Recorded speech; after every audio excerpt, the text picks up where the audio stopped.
It did not affect the wahi, it did not affect his religion. All that it could affect, and it was the most powerful sahir alive at the time. His name is Labid ibn al-A'sam. Now, had that sihr been done against another human, it might have killed him.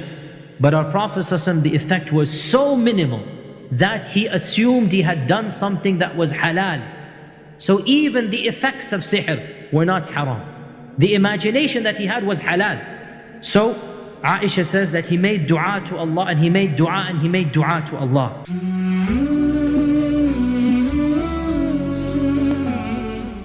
There are numerous narrations in Sahih Bukhari and Sahih Muslim that our Prophet Muhammad ﷺ, sihr was done against him. Aisha narrates that sihr was done on the Prophet ﷺ, and he began to imagine that he had done something when he hadn't done it. The Prophet ﷺ would wake up in the morning believing that he needed to do a ghusl. Means he was intimate, but he had not been intimate. So shayateen especially love to play with this area of sexuality. That's why dreams of a sexual nature, whether a man or a woman sees them, what we call wet dreams, whether ejaculation occurs or not, but all dreams of a sexual nature, all of them emanate from shaitan. And that is why the prophets, none of them can have these types of dreams. So dreams of that nature, they come from shaitan. Shaitan plays with our minds, men and women. Now of course it's not sinful, we are not held accountable for what we dream and what happens in our sleep. So in this case, our Prophet ﷺ didn't have a dream, but he thought that he had done something natural and allowed between a husband and wife. And Aisha would tell him no. And so this was the maximum effect of the sihr. It did not affect the wahi, it did not affect his religion. All that it could affect, and it was the most powerful sahir alive at the time. His name is Labid ibn al-A'sam. The max he could do was to make the Prophet assume he had done something halal, and he hadn't done that halal thing, right? Now had that sihr been done against another human, it might have killed him. But our Prophet the effect was so minimal that he assumed he had done something that was halal. So even the effects of sihr were not haram. The imagination that he had was halal. So Aisha says that he made dua to Allah, and he made dua, and he made dua to Allah. Then he said to me, he's speaking to Aisha, that I feel that Allah has inspired me how to cure myself, because I saw a dream that two angels came, two people or two angels came, and one of them sat at my head and the other sat at my feet. And the two began having a conversation. So the first said, what is the problem of this man? The second responded, he has been mas'hur. Sihr has been done on him. The first said, who has done the sihr? The second said, Labid ibn al-A'sam. So the first one said, how did he do it? What material did he use? The other one replied, he used a comb and the hair that had been gathered on the comb and the outer skin of the pollen of the male date palm. And so he put some type of sihr inside this shell. The first one said, where is the sihr?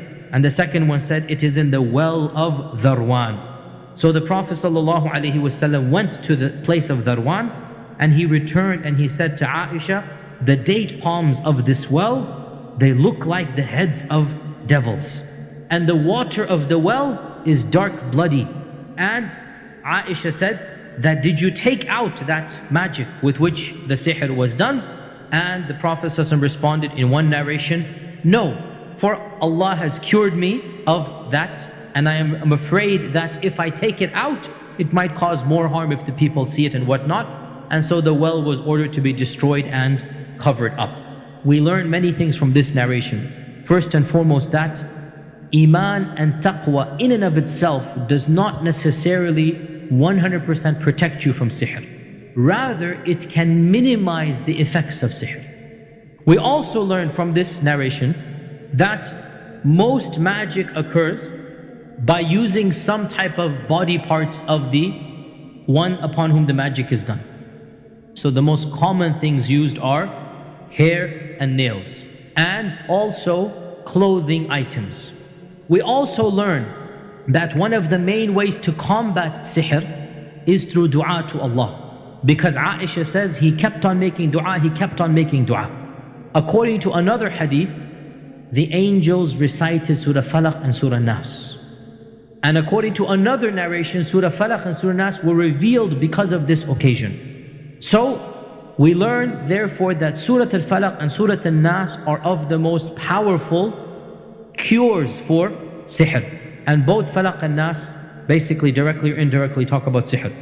وَمِن شَرِّ النَّفَّاثَاتِ فِي الْعُقَدِ. I seek refuge in Allah from the evil of those women who are blowing on knots. One of the types of sihr is to take some hair, to take some item and tie some knots and then do your incantations, similar to voodoo dolls in our times, right? You throw a pin in and you do this. So all of this is types of sihr. I seek refuge in you from the evil of those that are doing sihr. And قُلْ أَعُوذُ بِرَبِّ النَّاسِ مَلِكِ النَّاسِ إِلَّهِ النَّاسِ مِنْ شَرِّ الْوَسْوَاسِ الْخَنَّاسِ الَّذِي وَسْوَسُ فِي صُدُورِ مِنَ الْجِنَّةِ وَالنَّاسِ. General seeking refuge in Allah from the jinn. And the jinn are the cause of sihr. So we are talking about sihr that is in our vernacular called black magic or the dark arts. You cannot have sihr without the jinn. Every sihr has to have jinn involved. Because in the end of the day, how does something happen? The magician has no power. The magician pretends that he has power. In reality, the power of the magician is nothing other than the physical, natural services of the jinn. And we understand that the jinn have, for some reason, agreed to help the magician. Magic is nothing other than what the jinns are naturally capable of doing. There's no supernatural, there's no mystical, there's no semi-divine. The jinns are not all powerful. Rather, Allah has given them strengths that He has not given us. And He has given us strengths that He has not given them. The jinn is basically not saying kun fayakun. Only Allah has that power. The jinn does not have what we would call genuine supernatural power. Whatever the jinn is doing, the jinn has the power to do physically, because the jinn can enter the body and the jinn has access to the blood. As we know, the Prophet said the jinn runs in the blood, right? He has the hiddenness, he can transfer knowledge, he can do this and that, and the jinn has other powers we might not know about. But it's physical for the jinn and not supernatural. So all sihr is basically jinns doing their tricks. How do we combat magic? Remember that you are reaching out to another world, and that is the world of the jinn. And you do not have the physical strength to combat the jinn. You only have one power, and that is La hawla wa la quwwata illa billah. Allah has the power over the jinn. So the only way to combat sihr is to reach out to Allah subhanahu wa ta'ala.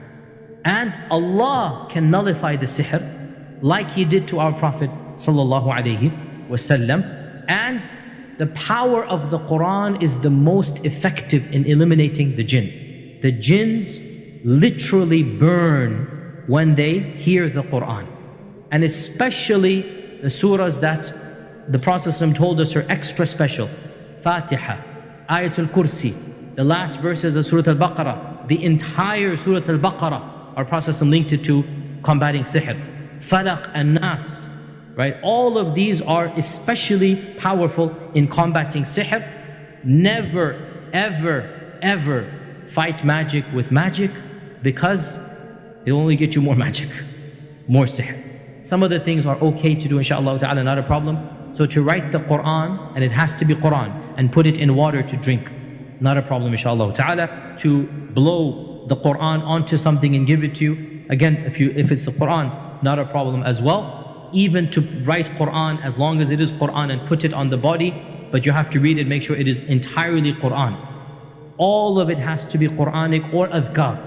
Then we say it's permissible. But if there's weird stuff that you don't understand, languages you don't understand, scripts and symbol, you don't understand, numbers, boxes, grids, all of this is communicating with the shayateen, and it's not a part of our religion of Islam. May Allah subhanahu wa ta'ala make us of those who are protected from sihr, whom the shayateen do not harm. We ask Allah's protection, we seek Allah's protection from the evil of those who blow onto knots, and from the evil of the jinn and the shayateen.